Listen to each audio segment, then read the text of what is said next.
बच्चों सुप्रभात। मैं आज लेकर आया हूँ आपके लिए साहित्यिक हिंदी कक्षा 12। पहला पाठ है भोजस्यौदार्यम्। यह 2026 की परीक्षा के लिए इम्पोर्टेंट है। इस पाठ में आपको संस्कृत गद्य भी मिलेगा और इस पाठ में आपको संस्कृत पद्यांश भी यानी श्लोक भी मिलेंगे, इसलिए इसे बहुत ध्यान से पढ़ना। जैसा कि शीर्षक है भोजस्यौदार्यम्, इसका संधि विच्छेद होगा भोजस्य प्लस औदार्यम्। इसका हिंदी अर्थ होगा भोज की उदारता या भोज की दानशीलता। एक राजा भोज हुए थे जो बहुत दानी थे, तो उनके दान के प्रसंग को आधार बनाया गया है इस पाठ में। पाठ इस प्रकार शुरू होता है, ततः कदाचित द्वारपाल आगत्य महाराजम भोजम प्राह। ऋणकामा के अंदर है, उसका कथन है द्वारपाल का, देव कौपीनावशेषो विद्वान द्वारि वर्तते। यहाँ पे वाक्य पूरा हुआ है। इसका हिंदी अनुवाद देखो। पहले हम संदर्भ कर लेते हैं। प्रस्तुत अगर गद्य होगा तो हम गद्य बोलेंगे, अगर पद्य होगा तो श्लोक या पद्य बोलेंगे। तो इसमें दोनों मिक्स है, तो हम सिर्फ एक का बता रहे हैं, बच्चे ध्यान देंगे। प्रस्तुत संस्कृत गद्यांश हमारी पाठ्य पुस्तक संस्कृत दिग्दर्शिका में संकलित भोजस्यौदार्यम् शीर्षक से अवतरित है। अगर श्लोक होगा तो इसका संदर्भ इस प्रकार बनेगा, प्रस्तुत श्लोक या प्रस्तुत संस्कृत पद्यांश हमारी पाठ्य पुस्तक संस्कृत दिग्दर्शिका में संकलित भोजस्यौदार्यम् शीर्षक से अवतरित है। इसका प्रसंग होगा, दोनों में होगा, संस्कृत गद्यांश और पद्यांश दोनों में समान होगा। इसका प्रसंग इस प्रकार होगा, यहाँ पर भोज की उदारता या दानशीलता पर प्रकाश डाला गया है। ये कॉमन है, तो इसका मैं हिंदी अनुवाद करता हूँ, साथ साथ में अर्थ भी करते चलता हूँ शब्दों के।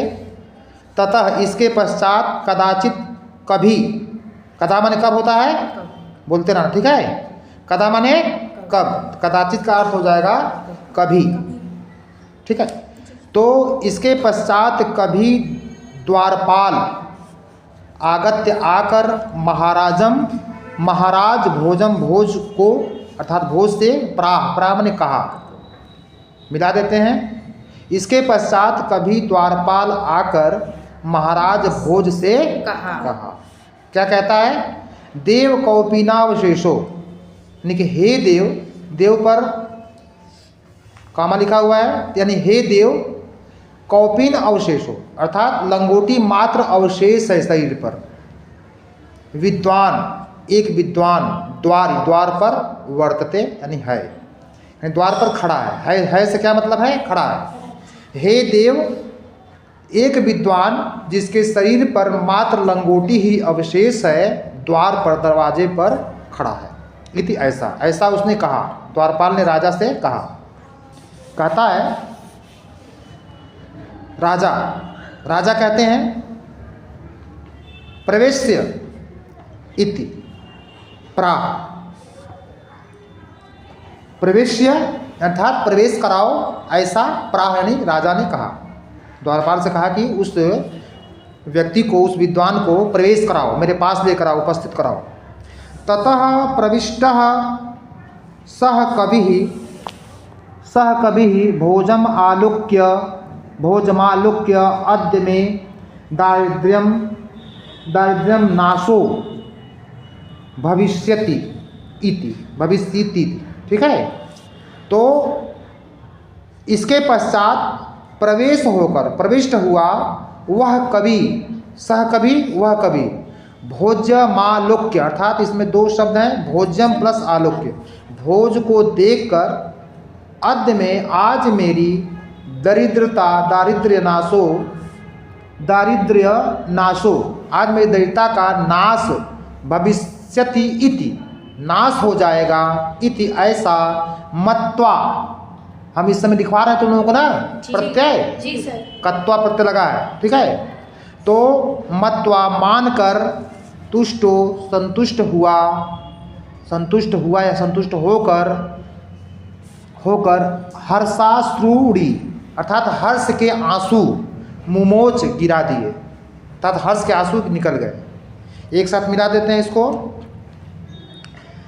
ततः प्रविष्टः, इसके पश्चात प्रवेश होकर, वह कवि भोज को देखकर आज मेरी दरिद्रता का नाश हो जाएगा ऐसा मानकर संतुष्ट होकर हर्ष के आंसू, खुशी के आंसू गिरा दिए, अर्थात उसके नेत्रों से खुशी के आंसू निकलने लगे। नेक्स्ट है राजा तमालोक्य प्राह, राजा तम प्लस आलोक्य प्राह, राजा ने उसे देखकर, उस कवि को देखकर कहा, कवेह किम रोदिषि, यानी कि प्रश्न पूछते हैं, इति, हे कवि क्यों रोते हो, ऐसा राजा ने पूछा। ततः कविराह, इसका संधि विच्छेद हो जाएगा कवि प्लस आह। एक चीज ध्यान देना, प्रा हो चाहे आ हो, दोनों के अर्थ कहा होता है, ठीक है। इसके पश्चात कवि ने कहा, कवि बोला, राजन संबोधन चिन्ह है, राजन हे राजन, आकर्ण्य मद गृहस्थितिम, हे राजन मेरी घर की स्थिति को, घर की दशा को, घर की परिस्थिति को, आकर्ण मतलब सुनो, हे राजन मेरी घर की स्थिति को सुनिए। तो अगला जो भाग है वह एक श्लोक है, क्या है, श्लोक है। यहाँ पे संदर्भ बदल जाएगा। श्लोक इस प्रकार है, अये लाजानुच्चैः पथि वचनम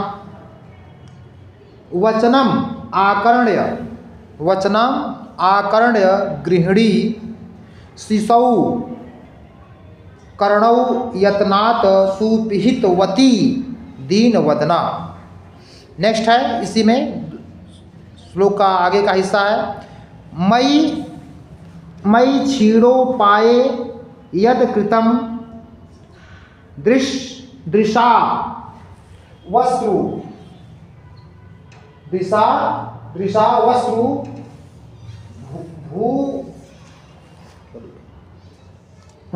बहुले, दिशा वस्त्रु बहुले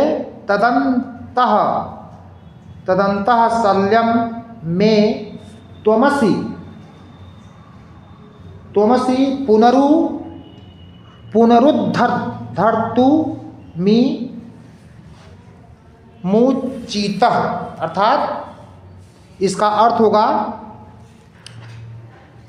अय मतलब अरे, लाजानु, लाजा होता है लावा या खीले, ठीक है। तो रास्ते में अरे खीले ले लो, पति मैंने रास्ते में, अरे रास्ते में उच्च स्वर में अरे खीले ले लो के वचन को सुनकर मेरी पत्नी, दीन मुख वाली मेरी पत्नी ने शिशौ करणौ, दोनों बच्चों के कानों को यत्नात्, बड़े ही यत्न पूर्वक सुपिहितवती बंद कर दिया। कहने का मतलब है कि रास्ते में ऊंचे स्वर में एक आवाज़ आती है खीले बेचने वाले की, अरे खीले ले लो, के उच्च स्वर को सुनकर मेरी पत्नी ने, दीन मुख वाली मेरी गृहिणी ने, दोनों बच्चों के कानों को बड़े ही यत्नपूर्वक बंद कर दिया। उसके बंद करने के पीछे उद्देश्य था कि बच्चे सुनेंगे तो वो खीले मांगेंगे, घर के अंदर पैसे नहीं हैं, वो न सुन पाए न तो जिद कर पाए, इसीलिए उसने कानों को बंद कर दिया। इसके पश्चात क्या होता है, मई छीड़ो पाए, मुझ उपाय से रहित, अर्थात मैं, जो कवि जो बोल रहा है कि मेरे उपाय से रहित मेरी तरफ, यद मैंने जो कृतम किया अर्थात डाला, दृष्टि जो दृष्टि डाली, आंसुओं से पूर्ण जो दृष्टि डाली, वह दृष्टि मुझे मेरे हृदय में शल्य मतलब कांटे के समान, तीर के समान मेरे छाती में चुभ गया। और उस दृष्टि रूपी कांटे को निकालने में हे राजन आप ही समर्थ हैं। अर्थात आप दानशील हैं, आप दानी हैं, धन से आप मेरी सहायता करके आप मेरी दैत्यता रूपी कांटे को दूर कर सकते हैं। समझ में आया? जी सर। नेक्स्ट, राजा शिव इति उदरयन प्रत्यक्षरम लक्ष्यम दत्वा प्राह त्वरितं गच्छ गृहं त्वत् गृहिणी खिन्ना वर्तते। यहाँ से गद्य शुरू हो रहा है। तो राजा भोज शिव का उच्चारण करते हैं और उसके प्रत्येक प्रत्यक्षर मतलब प्रति प्लस अक्षरम, उसके प्रत्येक अक्षरों पर 1,00,000 दत्वा देकर प्राह कहते हैं त्वरितम शीघ्र गच्छ माने जाओ, गृहम घर को, त्वद माने तुम्हारी, गृहिणी पत्नी, खिन्ना दुखी वर्तते है। एक साथ मिला देते हैं। राजा शिव ऐसा उच्चारण करके उसके प्रत्येक अक्षर पर 1,00,000 देकर कहा कि कहा कि शीघ्र घर जाओ, हे कबीर शीघ्र घर जाओ, तुम्हारी पत्नी, तुम्हारी गृहिणी, तुम्हारी धर्मपत्नी इस समय खिन्ना अर्थात दुखी है, पीड़ित है। अन्यदा भोजः श्री महेश्वरम नमितुम शिवालयम अभ्यगच्छत तदा को अपि ब्राह्मणः राजानम शिव सन्निधौ प्राह। यहाँ फिर प्राह आया है, तो प्राह का अर्थ हमने एक बार बता दिया है, कहा। ठीक है, तो देखो इसका हिंदी अनुवाद। अन्यदा माने दूसरे दिन या अन्य दिन राजा श्री महेश्वर अर्थात श्री शंकर को या शिव को नमितुम नमस्कार करने हेतु शिवालयम अर्थात शिव मंदिर गया हुआ था। शिव जी को नमस्कार करने के लिए राजा दूसरे दिन शिव मंदिर गया हुआ था। तथा कोपि यानी कि तब कोई ब्राह्मण, वहाँ पर उपस्थित कोई ब्राह्मण राजा को शिव के समीप देखकर, शिव के समीप पाकर, सन्निधौ में निकट पाकर कहता है वह ब्राह्मण देव, संबोधन चिन्ह है, हे देव। अब जो वो कथन कह रहा है वह एक श्लोक के रूप में है। ठीक है, श्लोक इस प्रकार है। अर्धम दानव वैरीड़ा गिरिजया प्यार्धम शिवस्या हृतम देवेत्थम जगती तले पुरहरा भावे समुन मिलति गंगा सागर अंबरम शशिकला नागाधि दीप क्षमा तलम सर्वज्ञ त्वम अधीश्वर त्वमगच्छत त्वाम माम तू भिक्षाटनम। यहाँ तक श्लोक पूर्ण हुआ। इसका हिंदी अनुवाद देखो।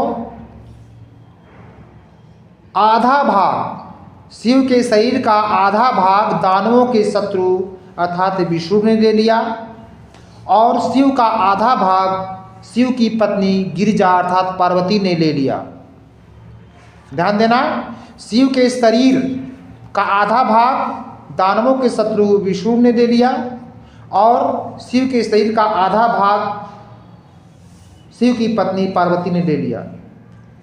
तो उनका पूरा शरीर तो बट गया, बचा क्या?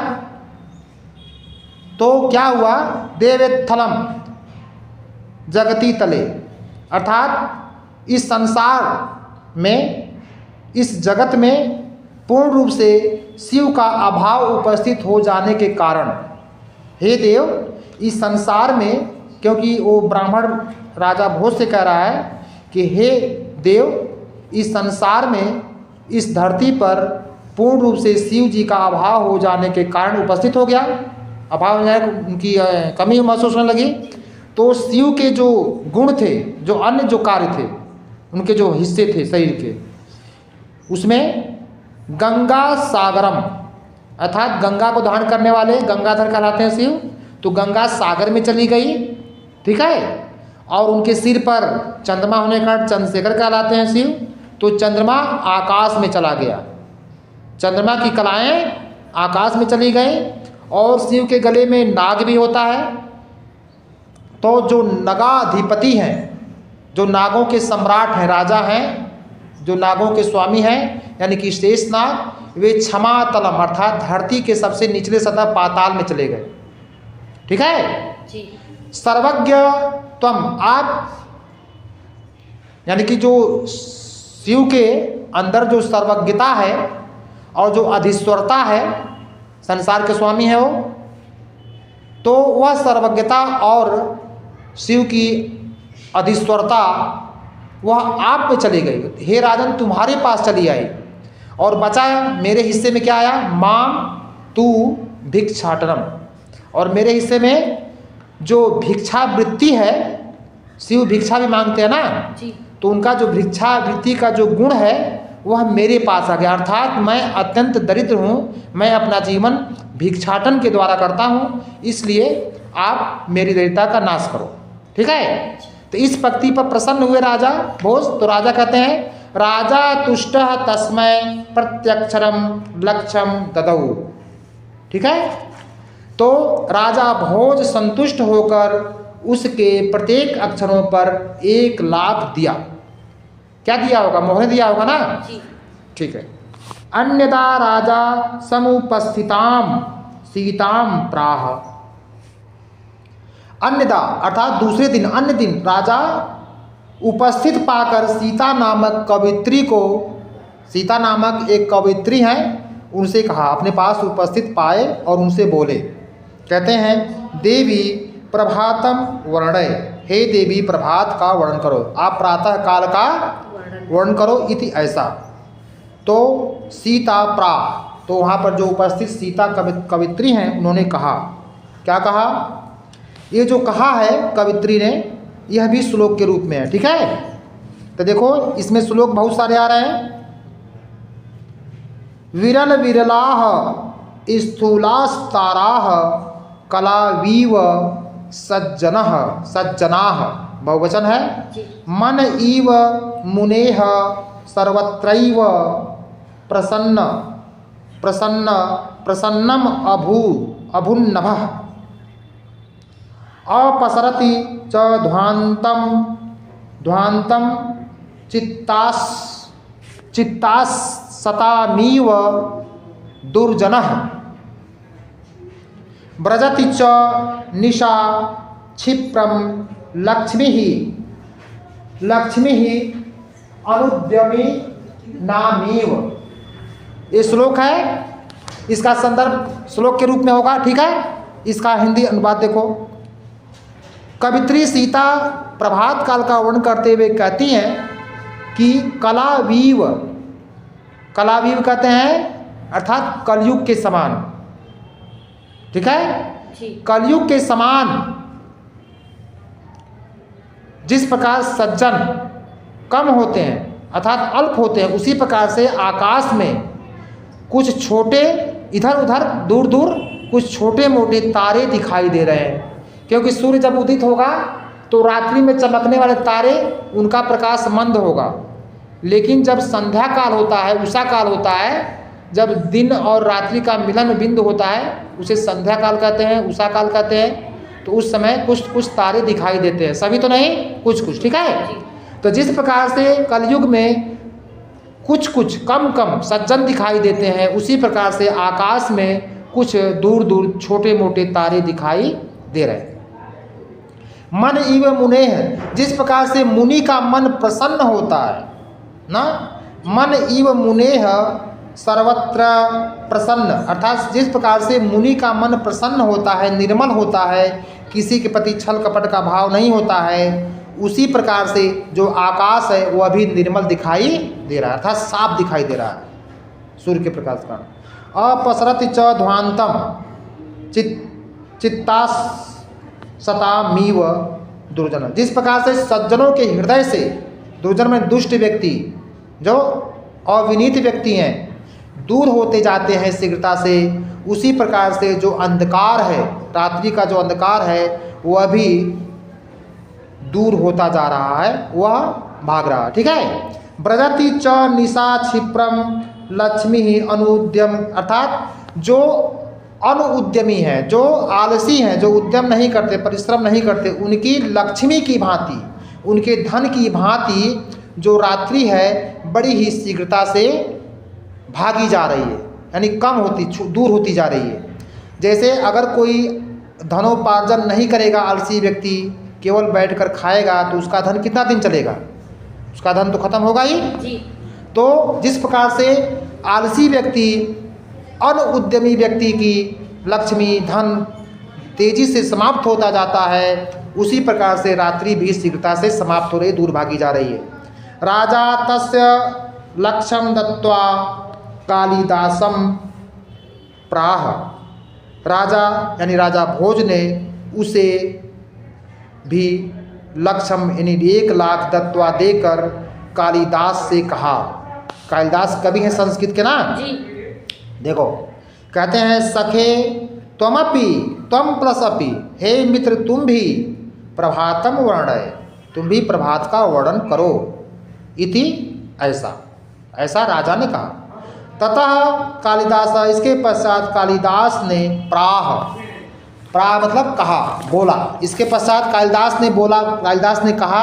अब कालिदास क्योंकि कवि हैं संस्कृत के, तो जो कथन होगा उनका श्लोक में होगा। ठीक है। देखो श्लोक इस प्रकार है, अभूत प्राची पिंगा रसपति इव कनकम। नेक्स्ट है, गतश्छायाश्चंद्रो बुधजन इव ग्राम्य सदसि। नेक्स्ट है क्षणम क्षीरास्तारा नृपत्य इवानु उद्यम अपराह न दीपा राजन्ते द्रविड़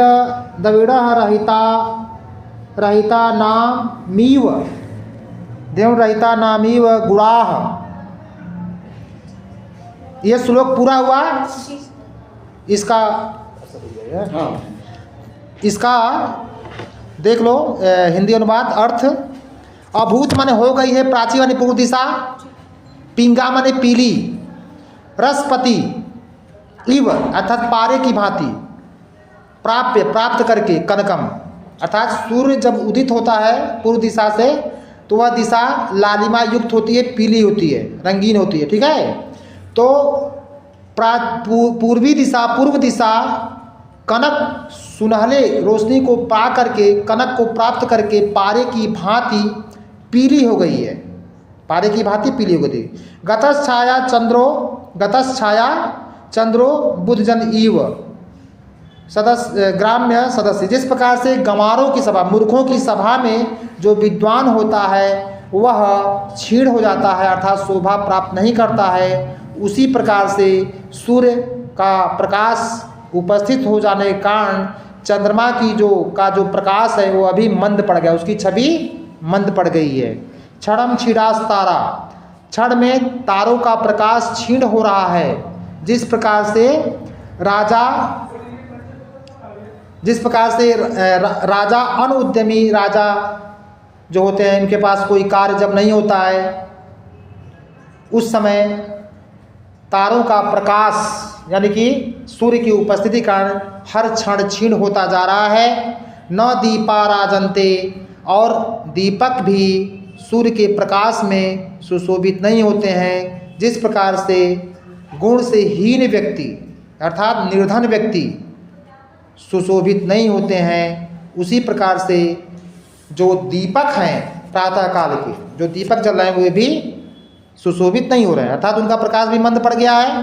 राजा तुष्टः तस्मै प्रत्यक्षरम लक्ष्यम ददौ। राजा ने उसे भी संतुष्ट होकर उसके प्रत्येक अक्षरों पर लाख यानी 1 लाख दिया। यह जो अंश है पाठ का भोज प्रबंध से लिया गया इसको, इसी के साथ यह पाठ फिनिश हो जाता है। ये रही आज की इसकी व्याख्या और इसका संदर्भ।